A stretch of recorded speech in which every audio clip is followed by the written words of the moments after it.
Welcome to this lecture series on environment and ecology presented by Mentors for IAS in association with Bangalore IAS Academy and Namak APSC. So this is an initiative of Namak APSC to help students to prepare and study from home with the help of YouTube videos, current affairs available on the website, PDF materials for every subject and online tests to track your preparation. So do remember to visit www.namakapsc.com for more information. So in this particular video, we will be discussing about an important topic, something known as environmental impact assessment. Now this is a particular topic about which you may get a question in your prelims as well as in your mains and maybe even in your interview. So this particular topic is actually important, and if you ever come across this particular topic in the newspaper or regarding any other issue, please do remember to make a note of it. Please do remember to update yourself and also read about this. So in this particular video, I'll just be briefly discussing and giving you an introduction about environmental impact assessment. Okay. Now, what is environmental impact assessment in the first place? See, this environmental impact assessment, or also known as EIA, is nothing but a process of evaluating the likely environmental impacts of a proposed project or development, taking into account the interrelated socio-economic, cultural and human health impacts, both beneficial and adverse. So when I said it tries to take into effect or evaluate the socio-economic, cultural and human health impacts, these impacts are both beneficial and adverse. So meaning what? It will try to evaluate what are the benefits as well as what could be the adverse effects of any particular project which is being taken up or which is yet to be taken up. So if you consider the United Nations Environmental Program, according to the United Nations Environmental Program, it defines environmental impact assessment as a tool which is used to identify the environmental, social and economic impacts of a project prior to decision making. So basically, it aims to predict environmental impacts at an early stage in project planning and designing. It also aims to find ways and means to reduce adverse impacts, shape the projects to suit the local environment and present the predictions and options to decision makers. So what is happening is that by using this environmental impact assessment, both environmental and economic benefits can be achieved, such as reduced cost and time of project implementation as well as design, and therefore avoid treatment and cleanup costs at a later stage.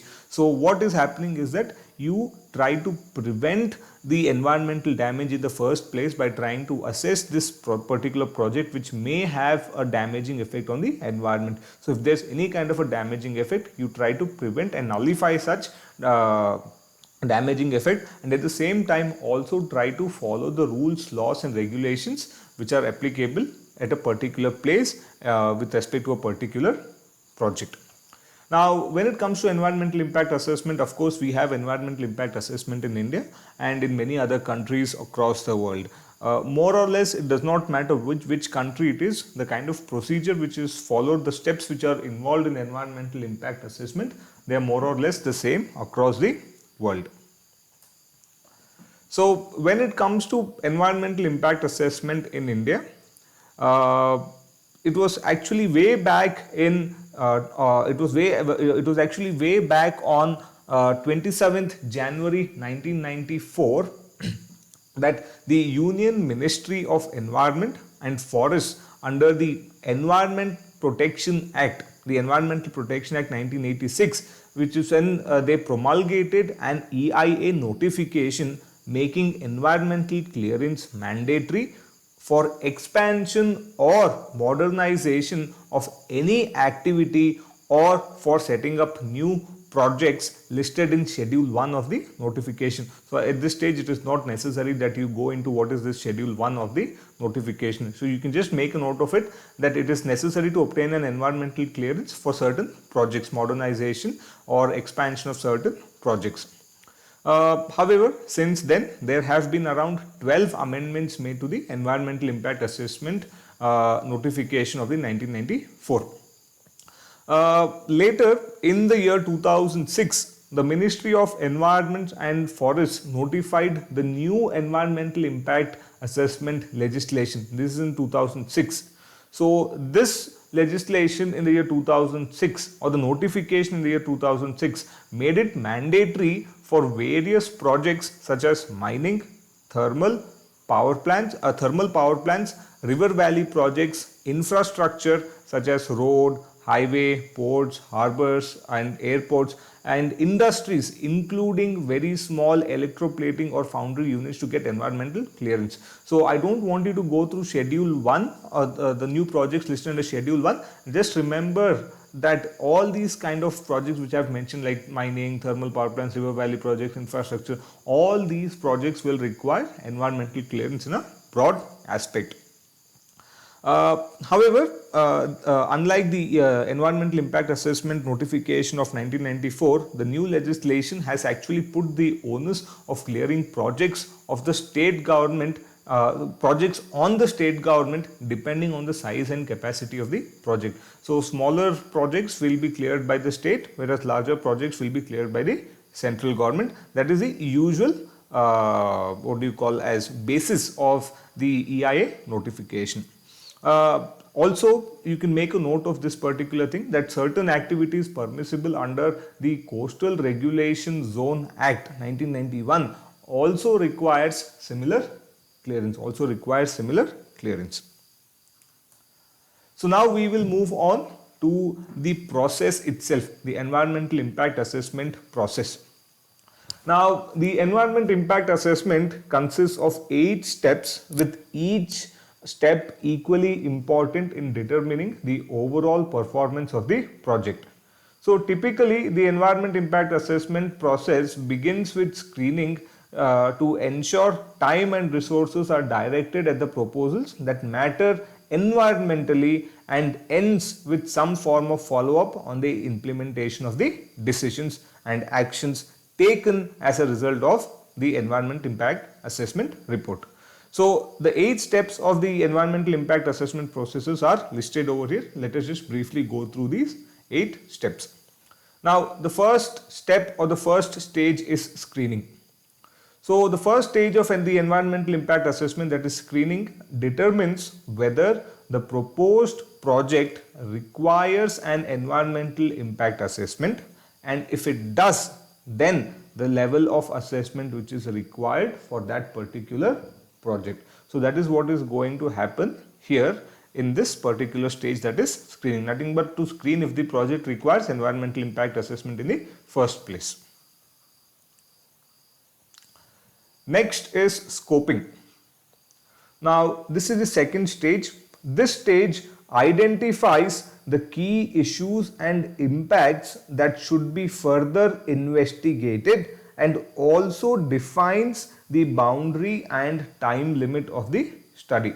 So the time limit within which the study must be completed, all that is done in the second stage, that is scoping.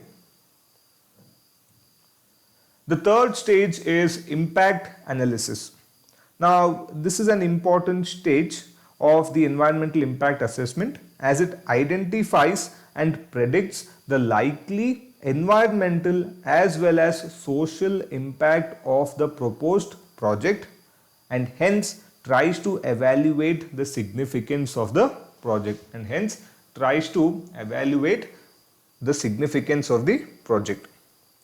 Then we have mitigation.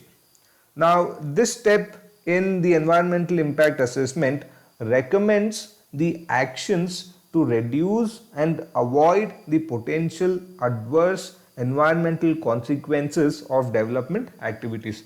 Meaning, if in the impact analysis certain effects on the environment are identified and are determined, what will happen is that in the mitigation step, that is the fourth stage, recommendations or measures will be proposed in order to nullify or negate some of the impacts which were identified in the third stage. So in the fourth stage, recommendations are made in order to mitigate and the kind of impacts that can happen on the environment with respect to the project. The fifth stage is known as reporting. Now, reporting is a stage which presents the result of the environmental impact assessment in a form of a report to the decision making body and other interested parties involved in the project. Then we have a review of the environmental impact assessment. Now, in this stage, there is examination of the adequacy and effectiveness of the environmental impact assessment report and provides the necessary information for decision making on whether to approve the project or whether to reject the project. That is, so this is nothing but to help the seventh stage, which is nothing but the decision making stage. So what happens in the seventh stage, that is decision making. In this particular stage, decision is made whether to whether the project should be rejected, whether the project should be approved, or whether the project needs further change before approval, and if not, if whether to be rejected if certain measures are not accepted by the project implementers who are implementing the project. Finally, the eighth step is post monitoring. So this stage comes into play once the project is commissioned. So it checks to ensure that the impacts of the project do not exceed the legal standards and implementation of the mitigation measures and are within the manner as specified in the manner based on the environmental impact assessment report. So these are the 8 stages. Even though the environmental impact assessment is a significant initiative in order to mitigate, in order to prevent and reduce environmental damage, and despite its wide use and acceptance, the environmental impact assessment has certain shortcomings as a tool for minimizing environmental effects of developmental proposals. See, it actually takes place relatively late at the downstream end of the decision making process after major alternatives and directions with respect to the project have already been taken. It is time consuming as well, and it does have certain loopholes which can be made use of, which can be exploited in order to ensure that the project in a manner damaging the environment can also go ahead.